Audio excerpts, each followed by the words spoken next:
Good evening, everyone, and welcome to the Board of Education meeting. We're going to get started.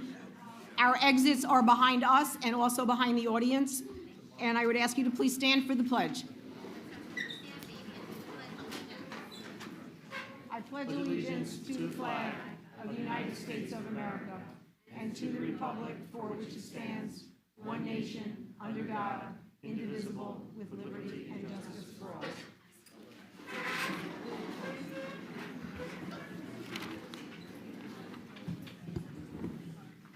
So our first order of business is to recognize our Cornwall Central High School winter track and field team, and I will turn it over to Mr. Dade.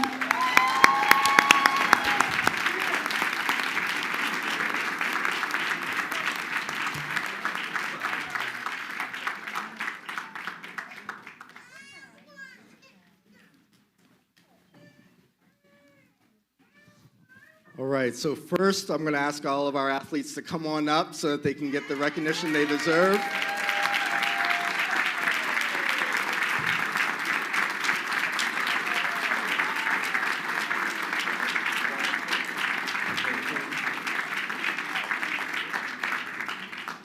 I'm going to turn it over to our principal and our amazing coaches. This is no small feat that they are being recognized for. I say it humbly as someone that ran track through high school. I ran the 200 and 400. I couldn't hang with Carrie with the longer distances. I also couldn't hang with any of these gentlemen in the 200 and 400. So I got to see them in action. I compared their times with mine. I thought I was decent in high school.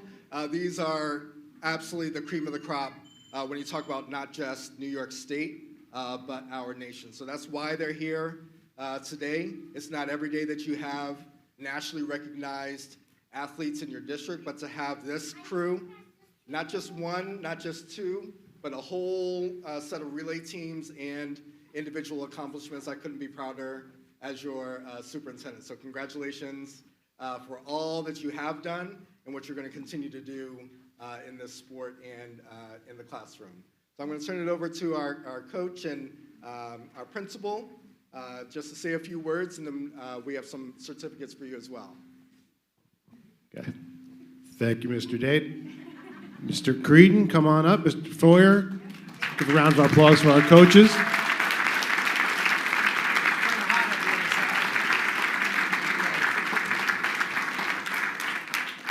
So tonight we're recognizing 7 members of the track and field team earned All-American status, which is frankly incredible. So it's really an amazing accomplishment. It speaks to their hard work, the support of their parents, their families, and the hard work and support of their coaches. So we couldn't be prouder of them.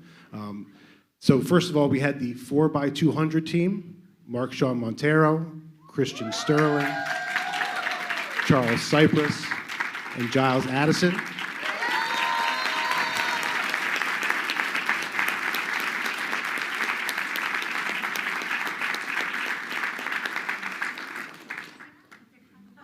Did I get cut off? There I go. Oh. These young men came in 3rd in the nation and won the New York State Championship in the 4x200. Simply amazing. So congratulations to them.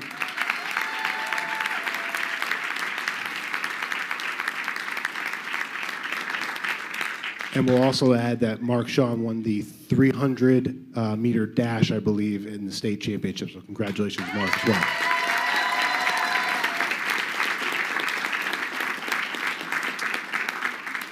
Then we had our 4x400 team, which finished 5th in the nation, and that was Mark Sean Montero, Charles Cypress, Evo Sarkeesian, and Victor Perez.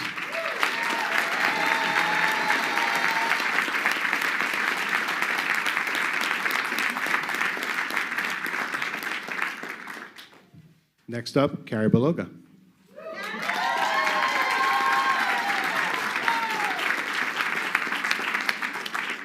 Carrie finished 5th in the nation in the 2-mile run and 6th in the nation in the 1-mile run. This fall, Carrie was also named the Gatorade New York State Cross Country Athlete of the Year.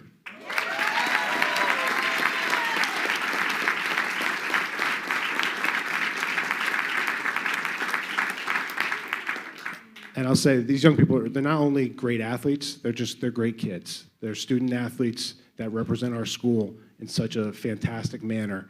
And I was lucky enough to be along with their coaches on a visit to all of the schools in our district back in early April, and you can really see through the excitement of the kids and the staff members who have known them since they were in elementary school, how proud everyone is of their accomplishments and what role models and fantastic role models they are for our young students in this district. So again, we couldn't be any prouder, and I'll give it to Mr. Foyer to say a few words. Thank you, Mr. Piazza. I want to thank everybody. I can't believe you all came out for this track presentation tonight. I've never seen this many people come out for a track, anything. No. Congrats to all the newly tenured teachers. I got mine in the 80s, so enjoy it. I hope they don't, change the laws or anything. But on behalf of Coach Creedon and I just want to brag a little more. They call it indoor track and field, which is a bit of a misnomer. Only the races are indoors. These people to my left, including Coach Creedon, we're out there in 25 degrees. Some people, they drive to a basketball game or they drive to a wrestling match and they look over and are like, what are they doing out there? It's freezing. Well, most high schools don't have indoor tracks. They have gyms and things like that, wrestling rooms. So these boys and girls are out there in all the elements with their crazy coaches under umbrellas. But the other thing I want to thank the administration, Mr. Sotland, Mr. Dade. This year, West Point was not available to us. Most of our meets are usually at West Point, which is very convenient. And West Point did not allow outsiders on their campus due to COVID.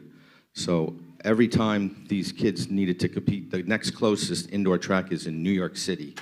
So we did not have anything closer than New York City. So there were very, very many late nights that they had to compete and get to school the next day. So I want to congratulate them all and thank them for letting me and Coach Creedon be a small part of it. And I can't wait for a couple more months because a lot of them are seniors and we will miss them greatly. Thank you.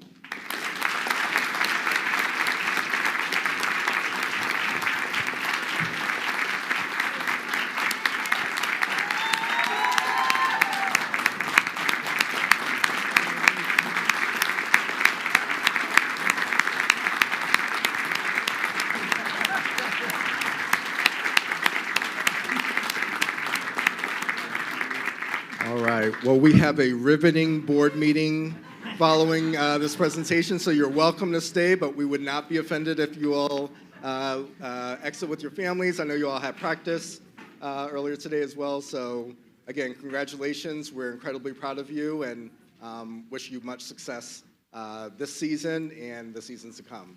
Thank you. I have a quick picture.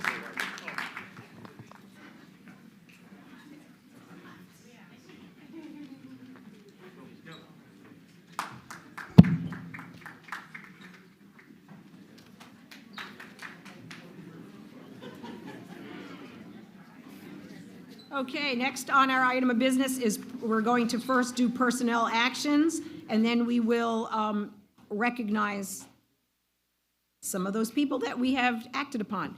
So resolved upon the recommendation of the superintendent of schools, the Board of Education does hereby accept the following personnel actions, A through H. Do I have a motion? So And a second. Second. Discussion? All those, A through H? Yes.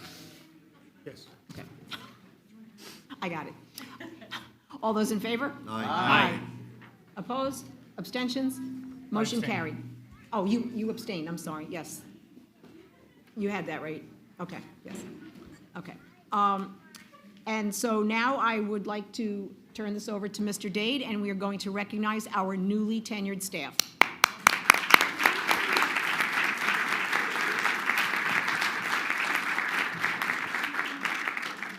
All right, so we have 20 teachers, teachers' assistants, and administrators that we'll be recognizing this evening.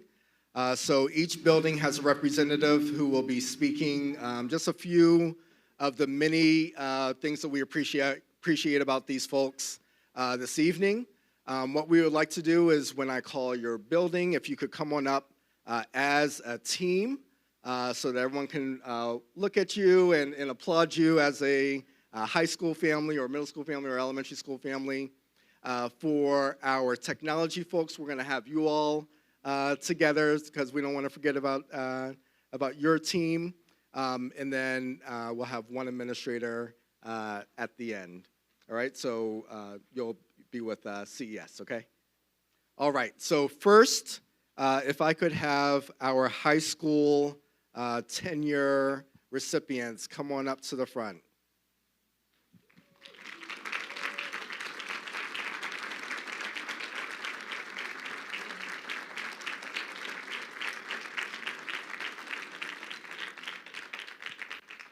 So Mr. Piazza is going to speak about these amazing staff members. I do have to say about this group and all of the tenure recipients this evening. In larger districts, superintendents don't get the chance to officially observe and have post-conferences and things of that nature with a lot of our staff members. But here in Cornwall, we do. I get to observe each and every tenure candidate. So I can fully attest to how amazing these folks are. All 20 that we'll be recognizing tonight are.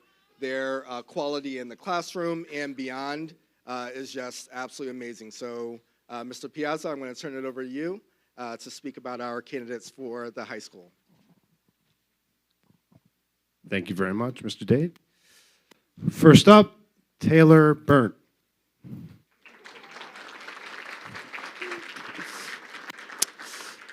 Taylor is an English teacher at Cornwall Central High School who teaches English 9, English 11, and creative writing this year.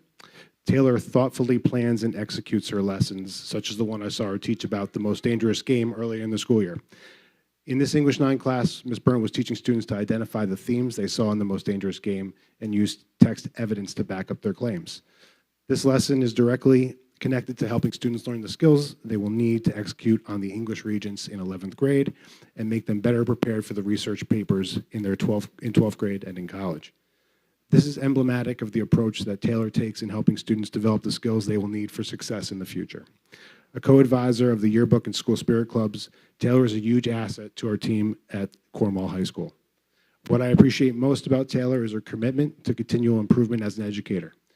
She's been enrolled in the Early College Leadership Institute, which helps teachers develop their teaching and leadership skills, as well as literacy strategies to help them continue to improve their craft. We are very lucky to have Taylor as a tenure recipient in the English department. Thank you, Taylor. Congratulations.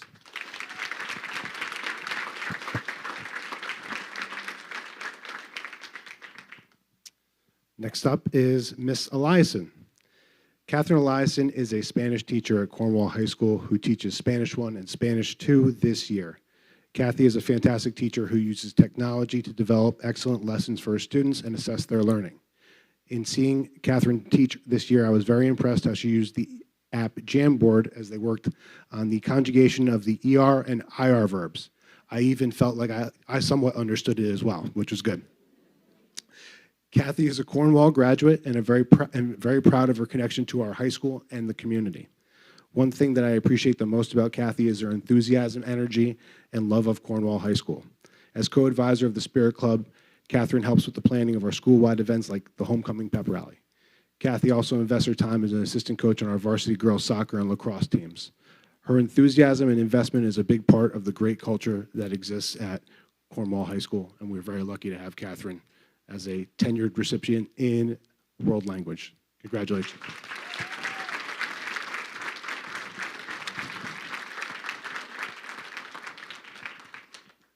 Next up is Mr. Sean Mayer. Sean is a science teacher at Cornwall High School where he teaches chemistry. Mr. Mayer develops student-centered lessons that are engaging and fun. Sean is a conscientious and hardworking teacher who is very involved in our school community. He is the advisor of our Rocket League and our Dungeons and Dragons Club. What I appreciate most about Sean is his willingness to take risks for the benefits of our students. Sean has volunteered to be the lead teacher of our new science research course, which will allow students to earn up to 12 college credits through SUNY Albany. Sean has thrown his all into helping develop this course and started at the high school because he believes that it will provide a great opportunity for our kids, and that's what matters most to him. Sean, congratulations.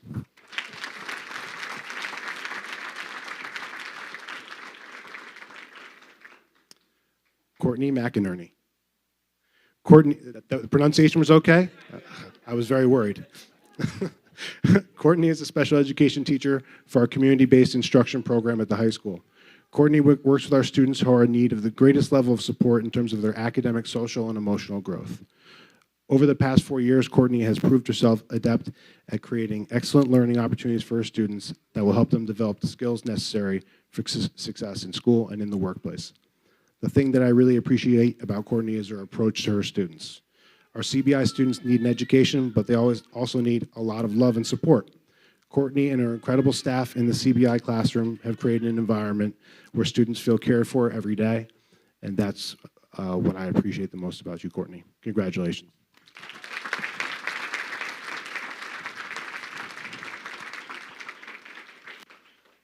Last but not least, Sarah Oles. Sarah is a school counselor at Cornwall Central High School who works with students in grades 9 through 12. Ms. Oles is a great advocate for her students who develops deep connections with students and their families. I had the pleasure of seeing Ms. Oles work with a student on the college application process earlier this year, and she helps students plot their path towards graduation and the career they envision. When you work with Sarah on an issue, you always know that you can count on her to support the student and the family to the best possible outcome. Sarah is also an advisor for our GSA and Morgan's Message clubs, as well as being certified in youth mental health first aid. What I appreciate the most about Sarah is her genuine nature and caring. Sarah truly cares about her students, and the best thing about her is that her students and her parents can feel that in every interaction with her. Congratulations, Sarah.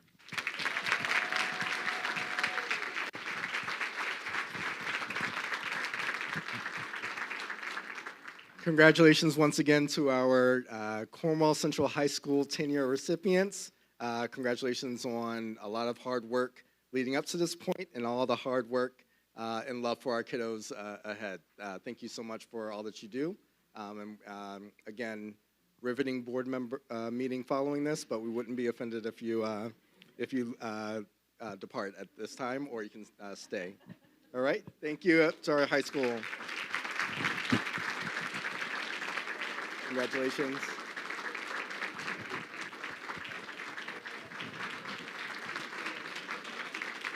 Take care. No worries. All right, next up, we're going to have our Cornwall Central Middle School 10-year recipients come on up.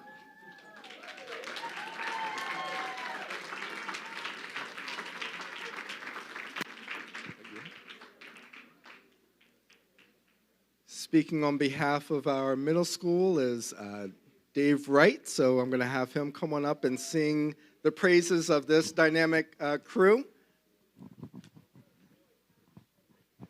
Congratulations. Miriam Zahavi, she is our school social worker. Throughout her probationary period, Ms. Zahavi has served as a middle school social worker, providing support to students, staff, and administration in day-to-day events, as well as students in crisis. Ms. Zahavi has worked tirelessly with the community to provide outreach to students in need through our BFF program, Thanksgiving and holiday collections, and providing meals to families in need. Ms. Zahavi co-created and facilitated an after-school program, an after-school skills group, and helped support struggling students to interact appropriately in social settings. And when she came in, she had very big shoes to fill, taking over for Ms. Donahue, but she did it in her own style. She did a wonderful job, and I will say that in my 15 years, she's the finest school counselor I have ever worked with.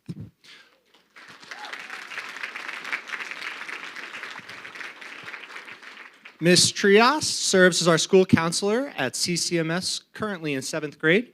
During her probationary period, she's demonstrated a strong knowledge of middle-level students, counseling students, and programming, and has done an outstanding job in creating programs to support students. Over the course of the last 4 years, Ms. Trieste serves as a co-advisor to the GSA, established the CCMS Career Fair with over 25 participants, and served on district and building-wide committees. And when she took over and started creating our career fair, it was pretty tiny and pretty small, and what she's grown it into is nothing short of impressive. Great job.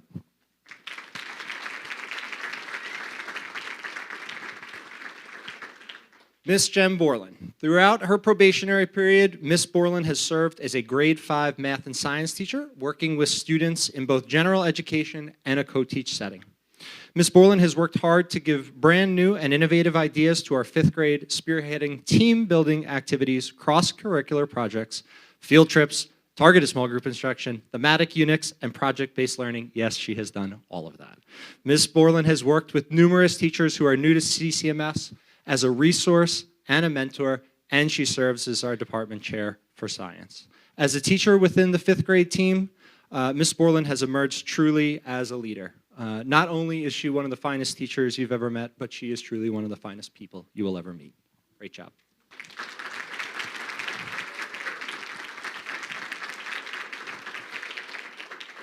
Ms. Landusky has worked in the Success Program at CCMS. She's proven herself dedicated and energetic, and she enjoys working with the children in Ms. Lark's class. She has an innate ability when working with students with special needs and is effective at keeping them motivated and on task at all times.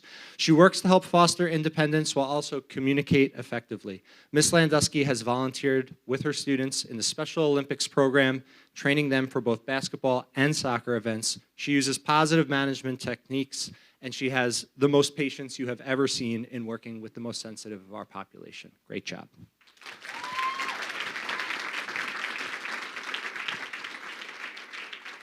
Anne-Marie Lodato has worked as a teaching assistant within our special education program and most recently our library. A fun fact, Ms. Lodato and I also both hate peppermint patties. I love you for that. Ms. Lodato has proven herself a dedicated and energetic teacher assistant who enjoys and loves working with children.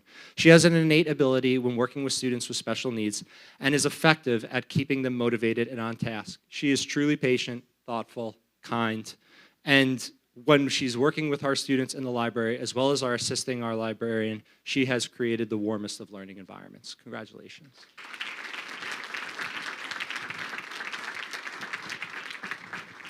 Couldn't find yours, I was just gonna wing it. Miss Neville is a grade 6 special educator, and I'll just, real quick. Miss Neville and I actually grew up together. Some people don't know that. But one of the things that is really amazing is when you see somebody who's a friend, you never know that they're going to also be one of the most talented people that you'll ever see teach. And when you know somebody personally and then you see that, it's very special. She's a grade 6 special education co-teacher. She's worked in both large and small groups and instructional settings. She's done an outstanding job working with both special education and general education students. Her co-teach classes have been cited on numerous occasions as a model within our school. Students in Ms. Neville's class receive intensive instruction on foundational skills necessary to improve their skills in all of their core classes.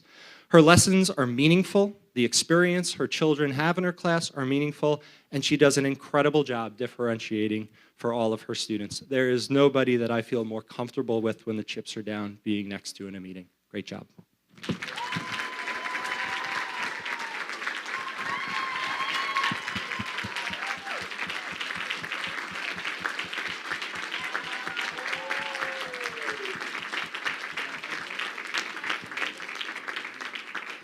Thank you, CCMS family. We appreciate all that you do. It's amazing, again, being your superintendent and thinking about the class that we observed together as you coming in as a social worker with our kiddos that I just absolutely adore with Play-Doh and talking about making sure that they're being connected with everything going on, transitioning back to school, to resilience, to the Thanksgiving math lesson, to the scholastic reading about tooth brushes and bristles, to creating book reviews in the library, to a story that we thought was going to be humorous, but was actually had a significant meaning. And like Mr. Wright said, I couldn't tell who was the gen ed teacher and who was the special education teacher, and that means a lot to our family. So congratulations to our middle school family.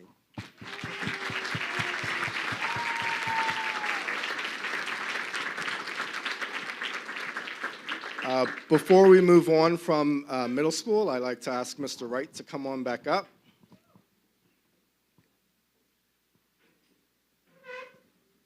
So it is, like we talked about with our athletes, it's a proud moment in a district when you have one athlete who's all national or all American.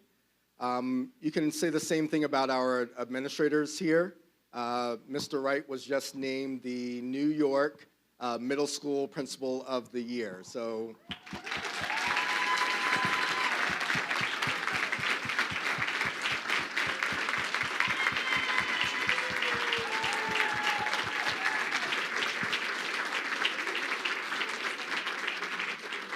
Now, what makes this so special is he kind of has a disadvantage that I'm not sure he realizes, because we've had other administrators of the year. His own principal was principal of the year last year. So I know, serving on these committees, we typically try not to give the same school recognition after recognition. I think this committee looked at Mr. Wright's work, his dedication and love for kids, and what his true passion is for education, and they just couldn't help but give him this well-deserved recognition. So we're so proud of you, Mr. Wright, and keep doing great things in your leadership role here at CCMS. Thank you.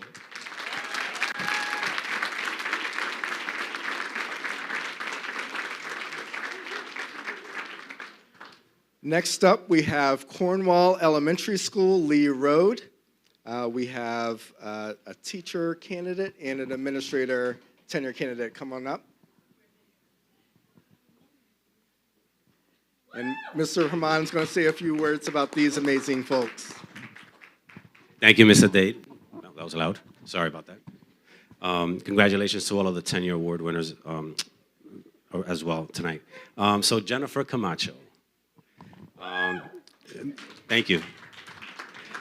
Mrs. Camacho was hired at the start of the 2019-2020 school year as a special education teacher in our 1511 fourth grade classroom. It was obvious from the beginning that Mrs. Camacho is a true professional with a clear focus of supporting her students and creating a warm environment for her students to take risks and grow. This past year, Mrs. Camacho has worked with third grade students in a 1511 setting. She aligns her instruction to student IEP needs while working to support and move her students forward.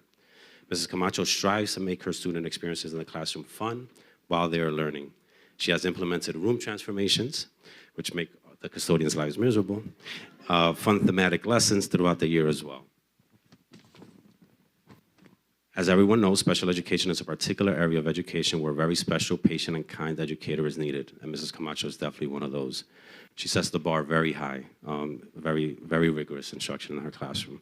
Mrs. Camacho is all of these things and much more. She has been a wonderful addition to our school community and has supported our children who need much more to find success. As a matter of fact, in early 2020, Mrs. Camacho also began overseeing the Be a Friend project at Cornwall Elementary School. The Be a Friend project delivers peer support through friend mail to recipients who have experienced bullying in their lives. I'm looking forward to working with Jen for many years to come. Congratulations.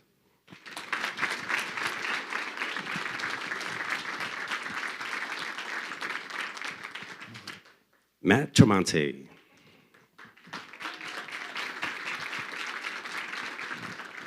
So Mr. Tremonte came to Cornwall Elementary School in September of 2018 when he was hired as an interim acting assistant principal. Since that time, he has been deeply involved in every aspect of the school building. Mr. Tremonte currently oversees various teams and has led several curriculum initiatives as well. During his time here at Cornwall Elementary School, Mr. Tremonte has participated in data and instructional team meetings and has worked with the related services team in helping to create 504 plans for students who are in need of additional accommodations. This past year, he has also he has been an integral part of our data team meetings and has led several sessions as well. He has also led the CCSD stand-up committee meetings, student council meetings, and our CES kindness crew meetings. Mr. Tremonte works diligently to ensure the health and safety of all our students, as he is also the leader of our building emergency response team. Mr. Tremonte has impressed me with his commitment to lifelong learning as well. He is always willing to learn and ask questions when needed, especially when he's going into a tough meeting with some teachers. And he continues his professional development as an administrator by taking courses on curriculum and budgeting. Mr. Tremonte is patient, diligent, and caring with all of the students and colleagues he comes in contact with. He is truly an integral part of our school community here at Cornwall Elementary School. I told the board when we met a week ago, he is my right and my left hand. There's a saying that a principal is only as good as their assistant principal, and I'm happy to have Matt with me. So I'm looking forward to working with you for a long time. Congratulations, Matt.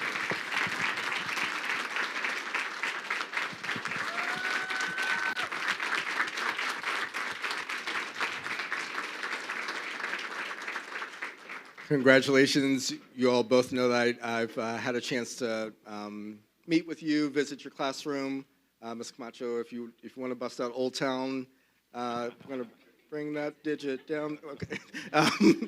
But the creativity, the dedication to our kids just are unparalleled in both of you. We're incredibly lucky to have you at CES and in our Cornwall family. So thank you for all that you do. I'm looking forward to many great years ahead. Thank you.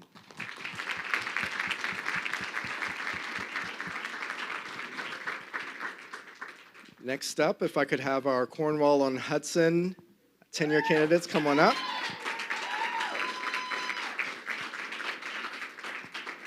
I'm going to turn it over to Principal Corsetti. Thank you, Mr. Dade. Okay, so first up is Mrs. DeSalvo.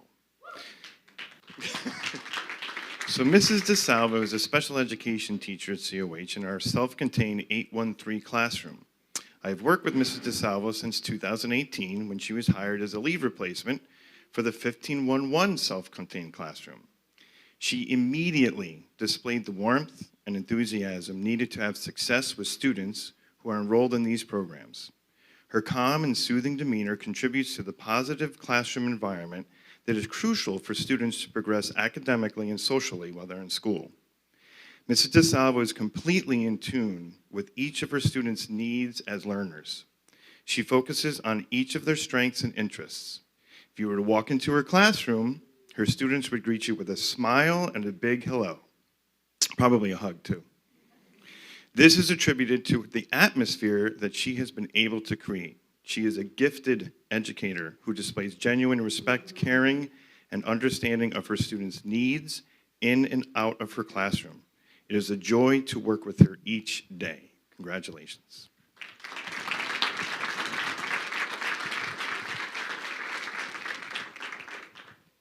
Okay, moving to Mrs. Dunkel.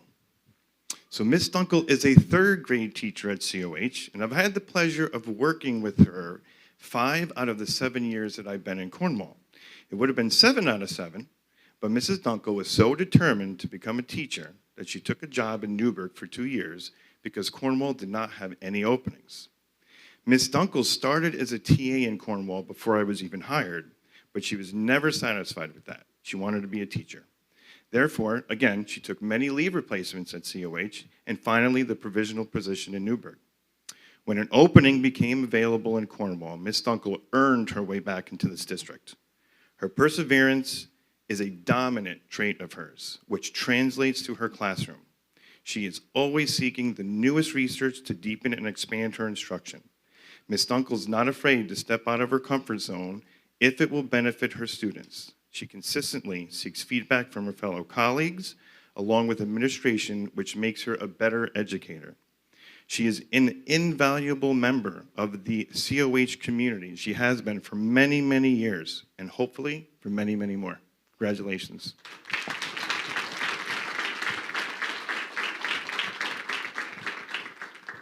Okay, and Mrs. Maniscalchi.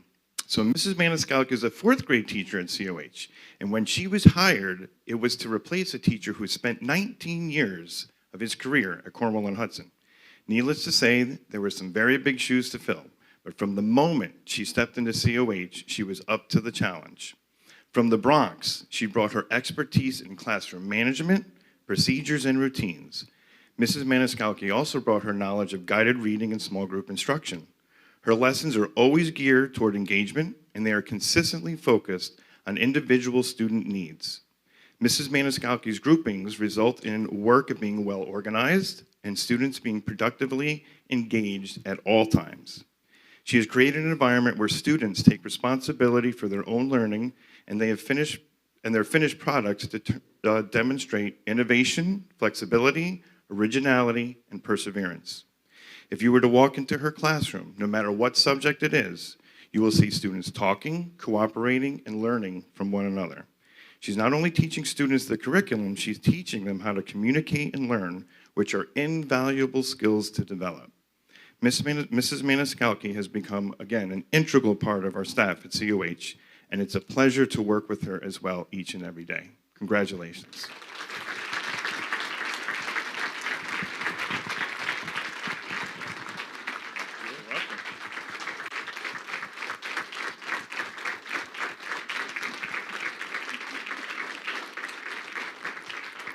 As you return to your seats, just wanted to share, I have a chance to have a post-conference with all of our folks, and, Ms. DeSalvo, I shared with you that I just have no idea how you plan each and every day for the varied needs that you have in your classroom, but you do it with exemplary detail and attention for your students. Ms. Dunkel, I talked about, you will always have my respect for truly wanting me to give you feedback on something that you felt was brand new. Not everyone does that. Very few people do that. So, Ms. Dunkel, I will always appreciate and respect that about you, in addition to just being an amazing teacher. And then Ms. Maniscalco, I shared with you the best guided math instruction I've seen in a decade. So we have to get folks in your classroom to see how you truly facilitate instruction. So amazing teachers once again that we have in our district, and nothing less than spectacular at Cornwall and Hudson. So thank you again.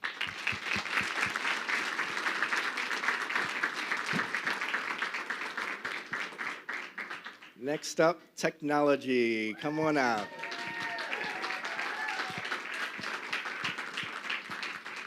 I'm going to turn it over to Tina to say a few words about our two amazing technology tenure candidates. Thank you, Mr. Dade. Okay, we'll start with Mrs. Litchin, Donna Litchin. She has been our ed tech specialist since 2018 in the middle school and the high school. During her time here, she has done an outstanding job at both the middle school and the high school. She has a strong rapport with our teachers. She's collaborated with many of our teachers to help enhance their lessons by successfully infusing different types of technology. During COVID, Mrs. Litchin was an integral part of the educational technology team, making sure teachers and students had all of the instructional technology help as teachers and students pivoted back and forth.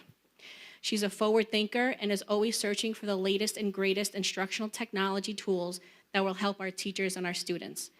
Additionally, Mrs. Litchin has helped create and implement a STEAM club at the high school, which is absolutely wonderful. They teach about 3D printing, coding, electronics, and so much more. Mrs. Litchin has also created and taught numerous professional development workshops to help keep her colleagues and administrators up to date with the newest technology that is being implemented in the district. She also keeps up with the latest instructional technology trends and is always sharing her findings with the instructional technology team. I can't say enough of great things about you, Donna, and you are super important, a valuable team member on our team and our district. Congratulations.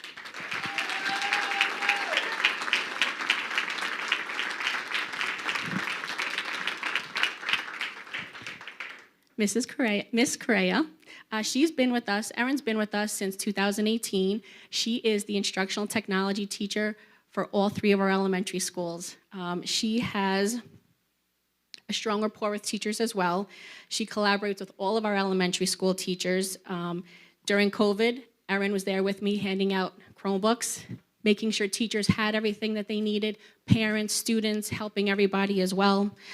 She has brought the STEAM curriculum here way beyond what I ever thought we would be able to do. She has implemented a STEAM museum here to help teachers and students understand all the new robotics and programming, and has really brought computer programming to all new levels at the elementary levels. She has also created and taught numerous PD, professional development, for all of our teachers, some parents possibly, and some of our administrators too. I can't say enough about you either, Erin. She does Friday morning openings. She's been a softball coach for the high school. And congratulations, Erin. I'm so proud of you, and you're a great part of our team and invaluable as well. Congratulations.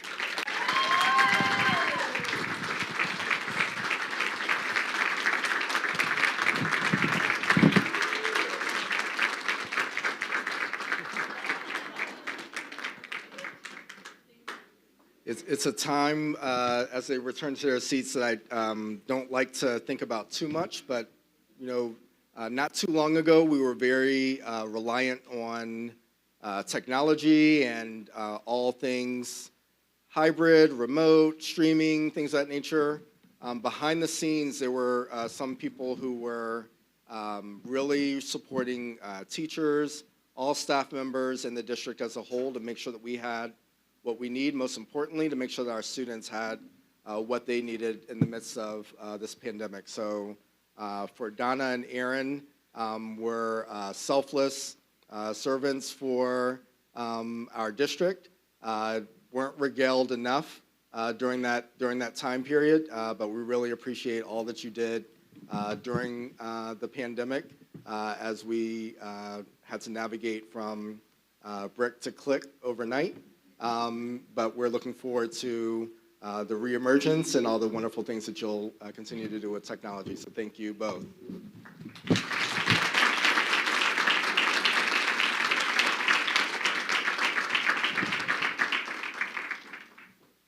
And lastly, I'm going to ask Miss Megan Argenio to come on up.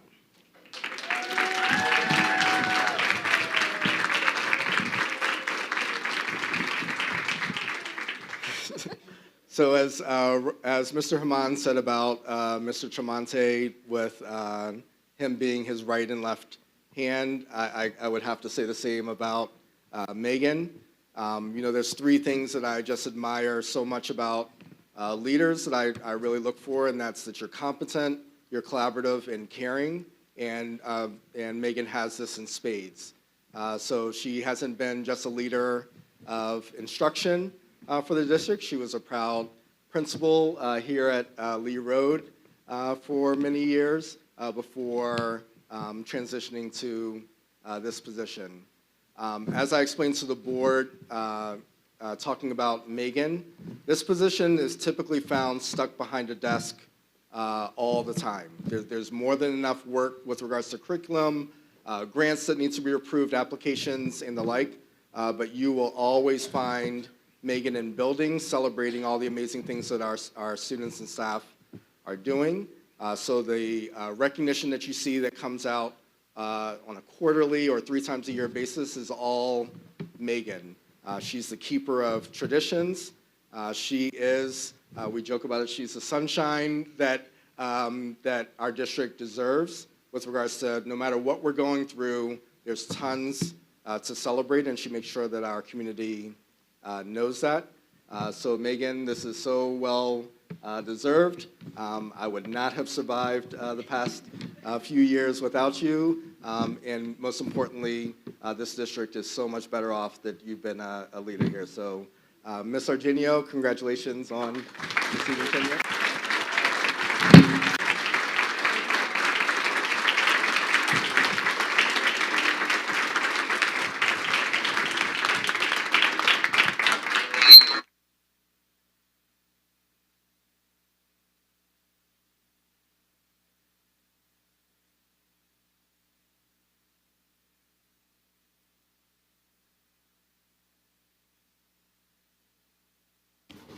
Okay, thank you all very much.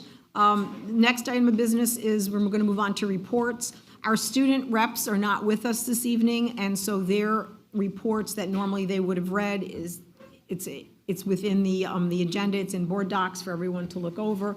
They had high school senior things to do. sports and college visits and all that wonderful things that they've been doing. So that's where they are this evening. I'm going to turn it over to Mr. Dade for his superintendent's update. To be respectful of time, I'm going to keep it brief. The only brief update that I have is by way of UPK. Just wanted to make sure, at the last meeting, I apprised the board and the community that the governor's budget hadn't been finalized, or actually it had been, 20 minutes before we walked into this room. Within that budget run was what I described to the board last time, that there was a push for increased UPK funding. I said, if I had my way, we would increase not the seat allocation for Cornwall, but what we really needed was an increase in per pupil allocation. Right now, as the community knows and the board knows, we pick up the delta of whatever seats we fill with UPK. So there was an increase in seat allocation for Cornwall. It's been increased to 82. I do want to make sure everyone is crystal clear on where I've kind of stood all along, that 82 seat allocation doesn't mean that there's 82 seats that our providers have. So next step for that process is the RFP process. The request for a proposal will go out in newspaper, media, and anyone can apply. But we will have a set criteria that all providers that we partner with will have to meet when we're doing that selection. So we're not going to just say we're looking for 82 seats. We do not sacrifice quality in this district, so we're going to be looking for high quality seats. The other thing that we're not going to do is pick seats from another district. Other districts have long-standing partnerships with providers. So just like I'm hoping that we'll have Cornwall partners that no other district touches, because I get pretty territorial, I'm not going to do that to other districts. So if you're a partner with the Newburgh district, that's the partnership that they've chosen at that time. If they were to do an RFP for us and then leave another district, then we would be open for that. Seat allocation increased, so we'll keep the board apprised as to how many seats are available. RFP will come next. Lottery process is something that I'm still trying to figure out, like how do you run a lottery that meets all the needs of giving parents preference, ranking choices, and all of that we have to figure out. And then finally, the per pupil allocation went up just a bit. So unfortunately, I'm not an advisor to the state, so the per pupil allotment went up about $110, which really doesn't do anything for this board or community. We'd need something by way of $3,000 increase per pupil to really get to a true UPK tab picked up by the state. So I don't know if there's any questions, but that's all I had, was just that came from the budget run approved by the governor, and those are the two changes, increase to 82 allocation and the per pupil. I also want to make sure that the community knows and the board knows that we're voting on a budget today that includes a 60-seat allocation. So even in my conversations with the senator and others, getting this information mid-April is not helpful to boards of education because we're well along in our budget process. So I would never come to you and say, can I have additional funding, and might we increase taxes to address this last minute change? So that's another key point for our board to keep in mind. So just to be clear, Terry, the extra 22, the process, you mentioned what the next steps are for that. That's going to be to factor into next year's budget, essentially. Okay. So not the 22-23 budget, we would consider it 23-24. So the budget that we're voting on tonight, Harvey's crunched the numbers for a 60-seat allocation. So that's the district share, right? That's correct. And so even with the state making this increase, it's not sufficient for us in the next year to cover the additional 22 seats. Right. We would have needed a substantial increase to the per pupil allocation that the state is providing. Because that would have increased the That would have increased our share capacity. Mm-hmm. for the district to provide funds for. Correct. So we're going to stay at 60, and then in '24, we expect that number to go to 82. Hopefully, that's going to be okay. Yeah. But that's the expectation. Right, You know. right. Sometimes those expectations get dashed, unfortunately. Right. Got it, thank you. Terry, you mentioned per pupil. I turned it on. I turned it on. I had to make excuses in every building I've been visiting just to say, please let people know I'm not an idiot. I just don't know how to do this. You mentioned $100 per pupil. Now, is this per student? Are we talking about our actual across the board, all our students, each one, is $100 per pupil increase? For UPK. For UPK? For UPK only. Okay. Right. So we didn't get any, Harvey will go into the final, how it all washed out, but I just wanted to surprise that there was an increase in the per pupil UPK That's, I just wanted to allocation. clarify that part, Yeah. that it didn't have to do with per pupil in the general Correct. population. That's all. Okay, thank you. Now I'm turning. Nina, I can't hear you. It's on, but But, no, thank you, was on. Talk louder. This relies on the fact that we can locate those seats. So how, at this point in time with discussions you've had, how would you handicap that for 60 seats? So we're fairly confident that based on our conversations with providers, and before break, I provided them with the state regulations that they have to meet. So not my rules, not Megan and Harvey's rules, that things like teacher certification, director qualifications, things of that nature that have to be met. So even with all that, we think that we'll still come pretty close to 60 for next school year. Okay, good, thank you. And not a question, just as a point of clarity, and maybe we'll talk about this, Harvey, but adding the 22 seats this year would include a tax increase on our current budget, which we have identified as a goal to avoid, right? For a number of reasons that go beyond just that budget. So I just want to make sure that point is crystal clear to anybody that's listening. Thank you. Okay, I have a few things to share. First, in honor of Volunteer Week, I would like to thank the board for all their volunteer hours. Our salaries are not listed in the budget. And the other thing that many people may not realize is that the board hours are well beyond just the meeting. There are committees, there's pre-meetings, there's post-meetings, there's lots of other things that we do. So I thank this board for their dedication, so thank you very much. The other thing, I've been doing research probably the last couple of months, comparing Cornwall to other districts in the county regarding superintendent's central administrative staff. I did work in Monroe Woodbury, I did work in Newburgh, so I am quite familiar with the structure of those districts. I was in Cornwall for 1 year as well, but it's very interesting that it's really impossible to compare when you look at the structure. And so, for example, Monroe Woodbury has 12 people in their central administration. They have a superintendent, assistant superintendent for business, director of accounting and business, director of athletics. These are at their central admin. And Cornwall's structured a little differently. Assistant superintendent for curriculum instruction, a community relationship coordinator, assistant superintendent for human resources, director of educational support services, assistant superintendent for compliance and information, director of transportation systems. They have a webmaster and they have the district clerk. Those are 12 people in their central admin structure.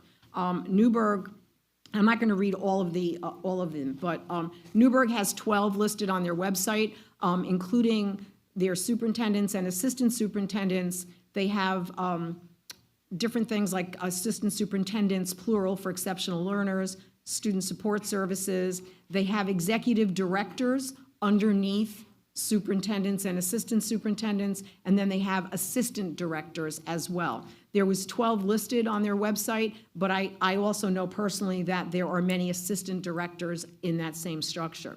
And yes, those are larger districts, and I understand that. Washingtonville, which is similar to us, has a total of 9 people in their central administrative staff structure. Superintendent, there's 1, 2, 3, 4 assistant superintendents, a senior school specialist, director of safety, director of data management, director of human resources, transportation. Middletown has 8. Variety of superintendent and assistant superintendents, a variety of directors. Goshen has 5. And those are all, that's their superintendent and assistant superintendents. Cornwall has 3. Our human resources director is not an administrative position, but it's a standalone position. And the rest of Cornwall's directors are not part of central office administration, but fall under the district administrators group and contract. So this district has 3 people leading the district, as opposed to even smaller districts like us that have 5 and 8 and 9. And so I wanted to point that out and maybe help to clear up any misinformation that was circulating on that. Years ago, and I have lived here for quite a long time, but Cornwall was recognized for several years in a row by the New York State Education Department for having such a low percentage of upper-level administrators in their district. And so they've continued to have 3, and our 3, the superintendent and the 2 assistant superintendents, all wear multiple hats in this district. District clerk, transportation director, all these other things that these folks do are rolled into their positions, and there's many, many more under that. So I just wanted to share that as part of my research that I had done. Okay, next item of business is public comments. I do want to make a mention, because there was some concern that we were on our phones and we were not paying attention. I track time on my phone, and many of us are using laptops to review the meetings as we go along, and also many of us write down what people say. And so I don't want anybody to think that this board is not paying attention to speakers. The board has revised its comment period during the meeting as follows. The public may address the board at the times indicated on the agenda, with this being the first opportunity, and there will be a second opportunity later in the meeting. We are asking you to please speak into the microphone and identify yourself. Speakers are asked to limit comments to 3 minutes, but the public comment period will have a 30-minute time allocation. If the 30-minute mark is being reached, we will ask that those comments during the first period are held until the final comment period. Please remember that there is no cross-discussing between persons or the board, and each speaker may speak once during each comment period. Please remember that personal attacks of any kind have no place in our community, district, or meetings, and only serve to create conflict and tear us apart at the exact moment when we should be coming together. Anything of this nature directed towards staff, students, or community is unacceptable. Thank you. So anyone wishing to come forward and speak, we'd ask you to please identify yourself and come. Hi, John. Well, good evening. My name is John Evans, and I'd first like to thank the superintendent and the members of the board and everyone here for making the public sacrifice of being a public servant. By your efforts, you're making our community a better place, and we're very appreciative of that, and we recognize that. I am here on behalf of parents that are very for the universal pre-K. I've made no secret of my family and my local community wanting that to go forward. I was hopeful that the district would be able to put the logistics into place to have a fully funded in-house system. We're not there yet, but baby steps, because this is new for everyone in the room. I would encourage the board to vote yes on the budget that includes the provision for the 60 seats. It's important. There's 37 people in this room, 39. Imagine everyone in here was 4 years old once. Some of us were blessed enough to have that formal early childhood education, and I say without exception, we're better for it. When you meet a young child who has had the opportunity to have that formal education before showing up for kindergarten, it's night and day. And for that reason, I encourage the board to move forward with that. Because of my public position on behalf of my community, asking the board to vote yes, I get approached by people with questions even though I don't have a vote other than at the ballot box. And the question that I get asked by people in the healthcare portion of the district is, Well, on behalf of the nursing staff, if these 4-year-olds are going to be matriculated students, who's going to be in charge of making sure all of the different shots and immunizations and this and that and the records need to be done? I don't believe that has been made provision for in my review of the budget, because that is an increased obligation that is mandatory under my interpretation of the regulatory background that we have to follow in Cornwall. And I would encourage the board to have robust discussion on that so that we can make sure that as September rolls along and we have beautiful bouncing 4-year-olds showing up for fully funded taxpayer pre-K, that there is not a bouncer at the door saying, "Where's your card?" We don't want that. We want our kids to get an education, and no better place in the world than Cornwall, New York. Thank you. Thank you, John. Jim? Oh, go ahead.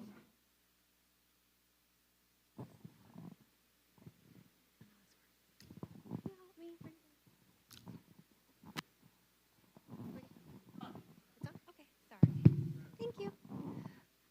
Hi, my name is Cynthia. I am a parent and a mother. That's my daughter, Cynthia, your last name, please? Vasillo.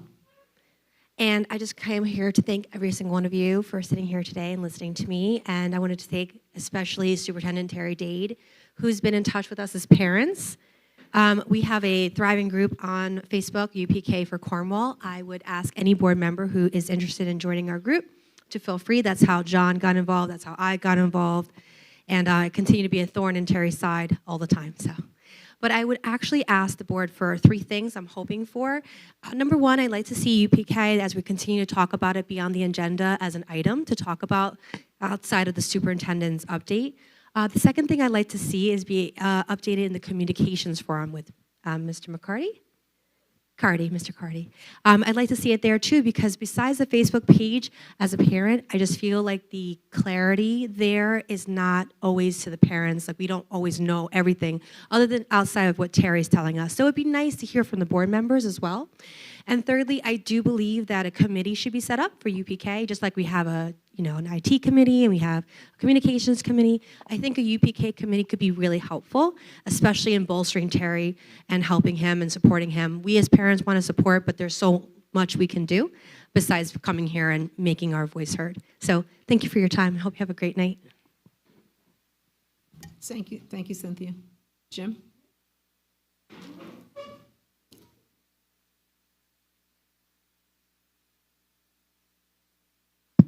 Test. Mr. Superintendent, Madam President, and the rest of the Board of Education, my name is James Galliano, and I am not here in an official capacity. I am here as a kid that graduated from Cornwall and Hudson Elementary School in 1971. That's as far as I got here in Cornwall. Who has 4 kids who have graduated through the Cornwall school system, and 1 kid who's currently at the Cornwall Middle School in the 6th grade.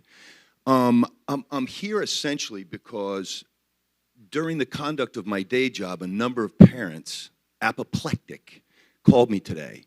And I had to explain to them about the lanes. The school has a lane, the village has a lane, and the town has a lane. When they explained to me what their concerns were, I explained to them that, hey, I'm concerned about this too. I'll certainly go talk to the school board, but I'm going to do it as Jimmy Galliano, parent of Avery Martin. This was a daily announcement that went out today at the middle school and then was sent out in a big blast. It was down toward the bottom to all the parents. And it says, and I had to look up some of these acronyms. I did not know what they were, but the Gay Straight Alliance at Cornwall Central Middle School invites all of our students, faculty, and staff to participate in the Day of Silence this Friday, April 22nd. Adopted by the GLSEN, which I had to look up, stands for Gay, Lesbian, Straight Education Network, in the year 2000, the Day of Silence is a day-long vow of silence. A day-long vow of silence. Those who wish to participate will do their best to be silent during the school day from 8:15 a.m. until 2:47 p.m. during the entire academic day here at CCMS. Our vow of silence will symbolically represent the silence of LGBTQ+ experiences and bring awareness to bullying and harassment of LGBTQ+ students. Students, faculty, and staff can sign up to participate at lunch this Thursday and take a treat and a laminated card to show your participation on Friday. Take a treat. We hope this day will promote awareness amongst those who might not have been tuned into these issues by filling our school with silence you can't help but notice. Please see Ms. Nolan or a GSA club member for more information. I have zero problem with the message. None. We raise our kids to be colorblind. We raise our kids to understand that certain communities have been marginalized in this country, and America, as great as it is, still has a long way to go. Why couldn't something better be done? The message is good. It should resound. The methods stink. You want to do a minute of silence at lunch? Wonderful. You want to encourage kids to get together after school? Wonderful. But if my daughter or another child elects not to participate in this, they don't get a treat. B.F. Skinner would love this. This is classic conditioning, right? Because there's no free will. All human action is related to conditioning. So go up, become part of this, or else some of you might recall the great Seinfeld episode where Kramer marched in the AIDS parade, but dared not put on the purple ribbon and took a lot of grief for that. So we're going to put these kids, 5th graders, my daughter's just understanding the physiological changes that go on in a woman's body. She's 12. And we're going to explain to her this, and then explain to her to be part of activism. I just don't want my kid to be an activist, not yet. I teach at St. John's, the campus, the university setting, that is the perfect place for activism. Brains are formed, you're more mature, you understand the issues. A 5th grader, a 6th grader, does not need to participate in something where for the entire day, if Mr. Dade or the principal or a teacher goes to talk to them, they hold up a card and don't have to speak. I want them to study algorithms, and I want them to study and learn in the 5th grade how to solve differential equations, the things that you learn in 5th grade. I'm kidding, of course, but I don't understand the activism. This is not the appropriate place to do this. The school is agnostic. It's the same thing with people. We all stand with Ukraine. But when we start picking and choosing those pet causes that are important to us, my pet causes are wounded warriors, soldiers, former colleagues, police officers like the one that was shot and is in critical condition in Westchester County yesterday, the day he was to retire. But I understand that from the dais, I can't make it about my cause. And I understand that this community needs to make sure our kids are educated. All I ask is that we look for a better method. The message is right there. You want to teach the kids about Stonewall in '69? Do it. If you think it's appropriate at their age, do it. You want to teach them about Matthew Shepard being lynched in 1998? Do it. If you think it's appropriate for that age group. But for a day of silence, when I'm sending my kid to school here, the top school system, trust me, we want our kids to go through school here because of what you and the teachers and staff and faculty do. I just wish that you could consider an alternative to an entire day of silence. I thank each and every one of you for what you do. It's a thankless job. I watch your meetings. I understand what it's like to be on that side. I thank you. I just ask that maybe the school system reconsider a different method to teach our kids about tolerance, inclusion, and everybody being part of the same team. And I thank you. Thank you, Jim.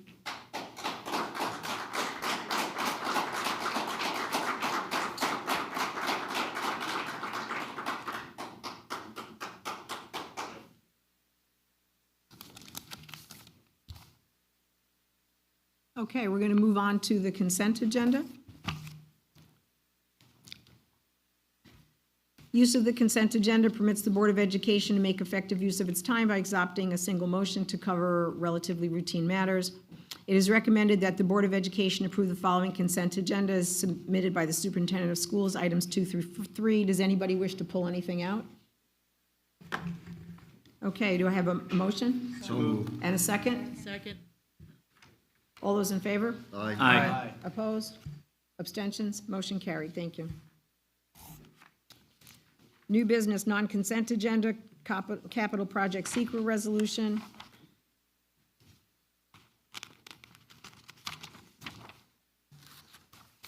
I'm going to take it as per document.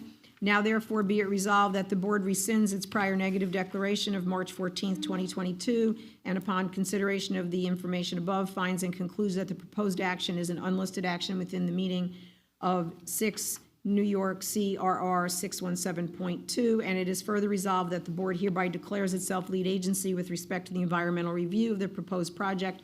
And it is further resolved that upon consideration of the foregoing, the board finds and concludes that the proposed action will not result in any significant adverse impacts to the environment. And it is further resolved that the board hereby issues a negative declaration with respect to the proposed action. Resolved that a copy of this resolution shall be sent to any involved or interested agencies. So I have a motion? And a second? Second. Discussion? Oh, I'm sorry, Terry, go ahead. Yeah, just wanted to make sure the board and community understood why this is appearing again on our agenda. So back on March 14th, the board passed a resolution for the SECRA scope. That SECRA scope is at issue again for the board to vote on. The reason it's coming again is due to something that Mr. Sotlin was able to discover. There was a process concern that was brought to our attention that we took to our legal counsel, our bond counsel, to make sure that we had the right path forward. So a few important pieces is the information that the board and community received on March 14th is the same information and conclusion that you're seeing today. The process concern is that the district was not in possession of sections 2 and 3, which contained more information with regards to the impact on environment and things of that nature. So rather than leaving it as something that could be left to chance, in order to triple dot our I's and triple cross our T's, we bring it back to the board today for consideration. Again, no change from March 14th to now, but we did want to make sure that the board and community knew that there was a process issue that we wanted to make sure that we move forward with at this time. Thank you, Terry. Any discussion? If I can just ask clarifying questions so Terry can clarify, for public edification. The parts 2 and 3 that were added did not change anything in part 1. It was more an addition to what we had as opposed to any alteration. That's correct. The conclusions remain the same, that there was a negative declaration and that the impact on with respect to the environment and the overall category that this falls under as unlisted remain unchanged. Okay, thank you. Go ahead. I'm sorry. So I'm just looking at this document for the first time, so I haven't really kind of digested it yet. The last couple pages, I think there's a now therefore it is resolved that the board rescinds its prior negative declaration of March 14th. That's great. We talked about that. I think Terry's done a good job of explaining why that's occurring. What I'm looking for is the affirmation of now the new negative declaration with parts 1 through on the document that we were handed. Is it right there? Okay. To the bottom. 3 more resolved. Okay. Second to the bottom. Second to the bottom. It's all in there with what I just read, John. Okay. Issues a negative with respect to the proposed action.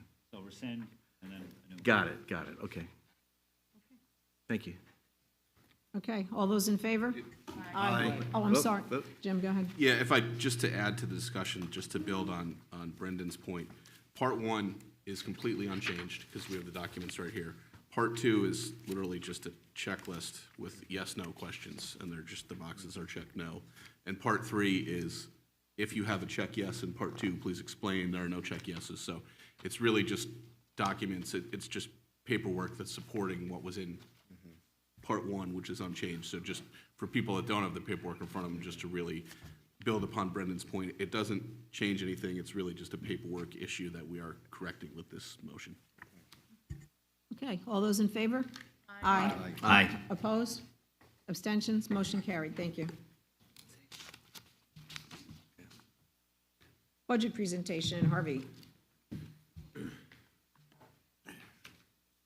I would have done this totally different. I would have put this up front. Good evening. Tonight, we're going to look at, what I hope to do is to bring closure to the budget process. And what we're going to be talking about is really, what does the final budget look like? What does the revenues now look like, particularly in light of the fact that that really was the open item that we were waiting for with regards to the state budget. We now have that. And really, what does this mean in terms of the amount of assigned fund balance that we have to utilize to balance the budget? So let's look at the proposed budget first, or our expenditure side. The proposed budget is $81,451,000 and change. If you compare that to the number that you had last meeting, it's a little less. And the reason it's less is because I'm going to get into the pre-K program down below. The state requires us to treat the UPK program in the special aid fund, not in the general fund. Okay, we talk about the general fund. The general fund is what the public votes on. The special aid fund is where we handle typically federal funds. UPK is not necessarily federal funds, but this is where the state asked us to handle it. So what does that mean? That means that what they're asking us to do is the revenue goes into the special aid fund. The entire cost of UPK, which you might recall last time was about $520,000, goes into the special aid fund. The difference between the revenue and what our costs are, as you'll see down below, is about $181,000. That portion, that difference that we have to make up on the general side is what goes into the expenditure. So it's no change, generally speaking, it's just presentation, okay? So with that said, what's included in that $81 million, just to recap what we spoke about last meeting, there's really just three additions with regards to what we're adding to our rollover budget. We have UPK, and again, that cost, which is really the difference between the cost of those 60 seats that we have to physically pay out to the providers versus what we get back in state aid, okay?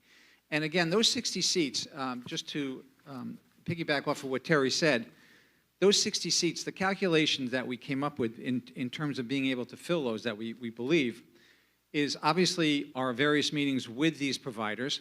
It also takes into account what they've told us in terms of empty seats and what we believe will end up being students who are already in the program, but they will win the lottery, okay? So it's existing students who win the lottery as well as empty seats that from people in the lottery. So, you know, there's nothing, the 60 seats is what we believe is a good number, okay? Could it deviate a couple? Absolutely, okay? It's all dependent on that lottery. The other item that we have here is the one full-time equivalent for the maintenance mechanic in buildings and grounds, and we have the 0.5, the half-time occupational therapist. So that is the proposed budget.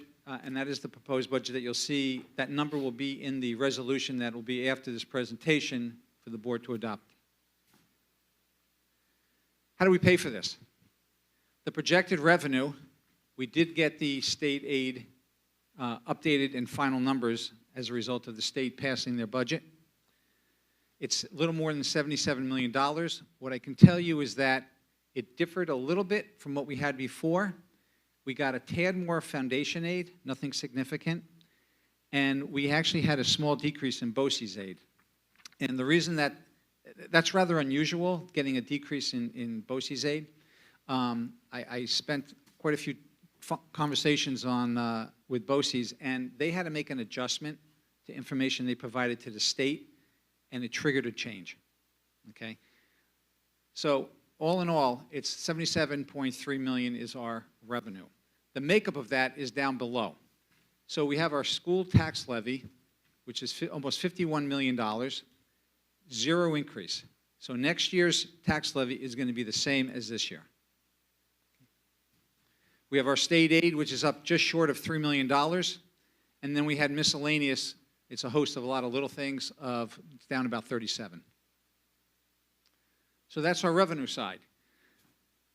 So obviously, when you look at, here we are at our meeting date on 4/21, if you take our preliminary, not our preliminary, but our projected revenue and apply it against our expenditures, we're short, which we knew about.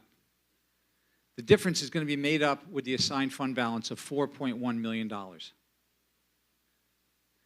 If you look at the bottom left, again, this sheet is identical to what I presented to you last time, but then some of these numbers have been updated. The 4.1, if you look at the previous meeting, it was 3.9. And the reason for that is because of the change in revenue, state aid. State aid went down about $100,000. Consequently, to keep the assigned fund balance where we could manage it and to keep the tax levy at zero, we had to bump that up. Okay? So we had to bump it up a little bit more than $100,000. You might recall it's about 3.9 before. So, a couple takeaways here. First of all, the tax levy, 0% increase. The assigned fund balance is 4.1. Is that high? Yeah, it's high. If that was not for a couple special items, which I'm going to talk about, I'd be concerned. The reason I'm not concerned is, first of all, 1.5 million of that 4.1 is going to be generated this year through the use of federal funds that we're supplanting items in our budget, which the federal government has allowed us to do. Additionally, next year, you might recall we talked about foundation aid going up this year. Okay, why? It went up because there was a lawsuit and the state finally recognized it, and they're going to give us the increase that we, as well as every school district, is entitled to over 2 years.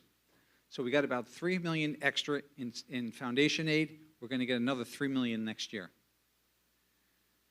That $3 million is going to offset the remaining portion of that 4.1 to bring it down to a more manageable level. Okay? Can I tell you exactly what it's going to be next year? No, because we don't know what the budget's going to be. But it's going to bring it down to a very manageable level. So it's really a good situation we're in. It's high for this year, but it's an anomaly, and we can manage it. And next year, it'll be remedied. And with that said, on the 17th, from 6 a.m. to 9 p.m. at the middle school, we have our election and our budget vote. I'll bring it back, and I'll ask if there's any questions. So Harvey, your numbers, I appreciate you updating them. I think we were below my threshold of 5% last time. I think right now we're at the threshold of 5%. That's not sustainable. I think everyone at this table recognizes that, but I think there are some anticipated monies that the state will make available on foundation aid, hopefully delivering that next year. That makes this a one-time event. So I agree with you, and I thank you. All right. Just, I know you don't want to, we can't say specifically what the assigned fund balance number, we end up at next year. But when you say, down to a more comfortable number, what range do you have in mind? Well, that's a good question. And as you can see there, I have, the previous 3 years. In all the time that I've been here, it's been somewhere around $2 million. Okay? And is that a manageable number? It's fairly manageable. Ideally, it'd be nice to get it even lower. Okay? Once you get it lower, it's easy to keep it there. Okay? We've never had the opportunity to get it low because state aid has always been a struggle. Okay? Now it's not so much a struggle, at least for this year and for the next year. I would say if we could get this somewhere, just south of $2 million, we'd be in good shape. And just to do literally some back of the envelope math here. So we're at 4.1. We're getting 1.5 that you mentioned from the federal that is being supplanted, so now we're down to 2.6. Correct. And so let's say we're shooting for 2, that's 600,000 out of that 3 million. Correct. So when we say it's a portion of the 3 million, it's not half. It's not like we won't be able to do anything with that money. No. It's still maybe 20%. So there's Right. still a lot we can do with that Yes. increase to foundation aid, assuming it comes. Yes. Yeah. And I will tell you, if you remember back last year, we added a tremendous amount of needs in the budget last year. And we're adding some significant needs this year. You know, we're finally being able to address these needs. And those of you that have been on the board for a long time, we had this needs assessment at the end of this whole process. It was kind of like deflating because we couldn't approach any of those. We are finally able to get these, which is really good. So to your point, Brendan, we may not need much of that 3 million to address our needs, okay, which is a good thing. Yes. When it comes to, I haven't seen 0% increases, so it's kind of new to me. But equalization, which I know we have no clue about up until Right. after the vote. With a 0% increase, does that still tweak different areas of the community where they might say, and I think it's great, I'm not trying to be negative, I'm just saying where you might meet somebody Right. next year and they'll say, I thought it was 0%, but I got 0.05% increase, I thought it was supposed to be nothing. Right. So that still can happen with equalization, even with a 0%. It can. It can. We don't have any control over that. No, I know we don't. You know, the thing to think about is the tax levy is a bucket. That's the amount of money we have to collect and spread out over the assessed properties. Yeah. Okay? We have 3 municipalities that participate in splitting that bucket up. And to get everything on parity, they utilize what's known as the equalization process. And it's not always exact, it's not always perfect. It's not always equal. It's not always equal, but that's the process that the state requires us to use. And as a result of that, you're absolutely right. You might have one township where they could see a 5% decrease and one could see a 5% increase. It's just based on the values and the equalizations in that municipality. Okay, I'm just curious, I haven't seen, I don't like those swings because people call me and then say, what happened? nobody, yeah, You know, it's not our no, fault. nobody likes those swings, but it is what it is. And, Right. you know, that way when people say, at least you haven't, you know, it's an honest answer. Right. That's out of our control. Okay, thank you. Yes. Is this working? Okay. A question in terms of the universal pre-K funding, kind of further to the questions from the audience earlier, from the constituency. When we put that number in, I know we've been talking about we have to find places in preschools that are completely eligible. I assume that those schools go through some level of medical checking for their students already. Is that included in what we contract out to those schools to take care of the administrative side of those students, or is that something that we have to absorb separately at the district level? So I think you're speaking to the gentleman's comment there. Yes. That is something that we as a district are responsible for, and that is something that already is in the budget. Okay, We have that covered. thank you. Yes. Okay, No, thank you, thank you. Harvey. Thank you very much. Thank you, Harvey. Okay, next item is the BOCES budget resolution.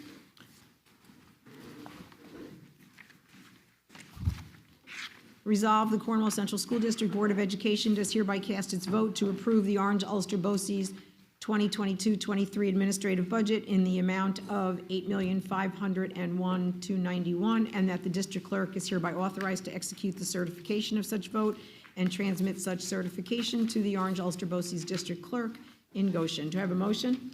So moved. And a second? Second. Discussion? All those in favor? Aye. Opposed? Abstentions? Motion carried. BOCES Board of Ed candidate resolution. Be it resolved that the Cornwall Central School District Board of Education does hereby cast one separate vote for 3 of the following 3 candidates: William Boss, Greenwood Lake; Edwin Estrada, Middletown City School District; and Dave Eaton, Warwick Valley School District. Do I have a motion? So moved. And a second? Second. Discussion? All those in favor? Aye. Opposed? Abstentions? Motion carried. Budget resolution, resolved upon the recommendation of the superintendent of schools, the Board of Education does hereby approve the budget for 2022-23 school year in the amount of $81,451, thank you, $598 for the placement on the ballot at the annual budget vote to be held on Tuesday, May 17th, 2022. And shall the, Proposition 1 also, Harvey? Okay. Shall the Board of Education, Cornwall Central School District, be authorized to expend the said sum, for the 2022-23 school year for school purposes and levy the necessary tax? Do I have a motion? So moved. And a second? Second. Discussion? All those in favor? Aye. Opposed? Abstentions? Motion carried. Property tax report card. Resolved upon the recommendation of the superintendent of schools that the Board of Education does hereby approve the Cornwall Central School District 2022-23 property tax report card as required per New York State Ed regulations. Do I have a motion? And a second? Discussion? All those in favor? Aye. Aye. Opposed? Abstentions? Motion carried. Thank you. Okay, we have a second opportunity for anyone who wishes to speak. Again, the same rules apply. We would ask you to come and state your name and use the microphone. Anyone wishing to speak at this time?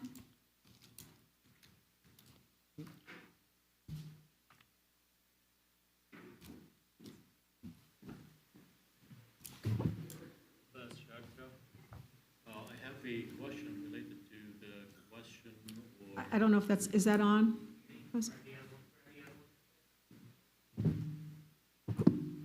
Bas Chakra, I'd like to continue what Mayor Vigliano started by asking the board, what's basically the decision for tomorrow regarding the Silence Day? Boss, there's no cross discussion at this point. Okay? Sorry? There's no cross discussion between the board and anyone who's coming up to speak. So you're allowed to make a statement, but we don't have dialogue back and forth. You cannot answer my question? No, By law?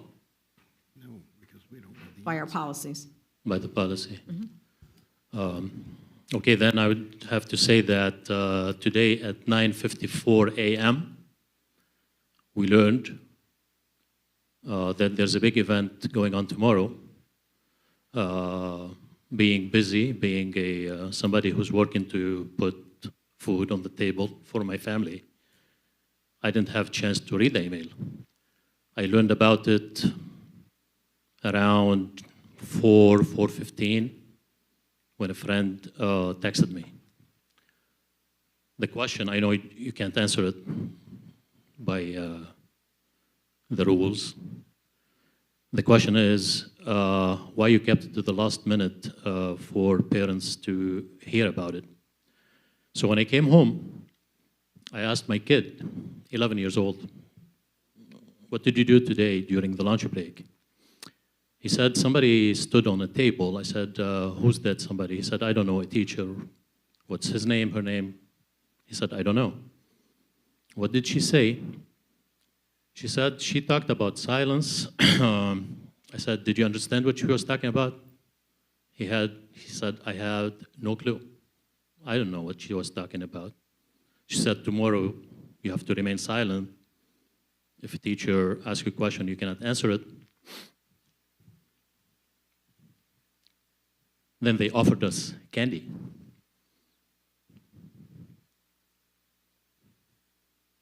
We all grew up, and I still tell my students, you don't take candy from anybody. I'm the only person that allow you and your mom to give you candy. Why is the candy?